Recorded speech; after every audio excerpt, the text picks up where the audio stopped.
ကိုချင်းတရားမကောင်းလို့ရှင်ជីវတိုးတက်တယ်ဆိုတာလောကမှာမရှိကိုချင်းတရားပြက်ပြားသွားတဲ့ပုဂ္ဂိုလ်ဟာစီးပွားဥစ္စာလည်းပြက်တာပဲကိုချင်းပြက်သွားရင်စီးပွားဥစ္စာပြက်တယ်နိမိသားစုထဲမှာဖြစ်စေအလုံးဟာဒီလူဟာ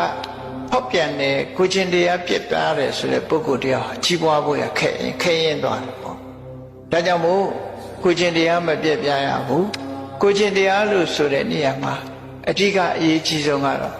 ပါဏာတိပါဒဝေရမဏိအာဒီနာဒနာဝေရမဏိစတဲ့၅ပါးသီလပဲဖြစ်တယ်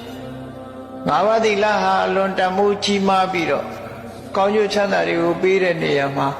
ဒါနတဲ့ပုံမြင့်မားတဲ့အကျိုးဖြစ်ပေါ်စေတယ်ဒါကြောင့်မို့သီလဆိုတာကိုအလေးနဲ့ထားကြရမှာဖြစ်တယ်မြန်မာလူမျိုးတွေက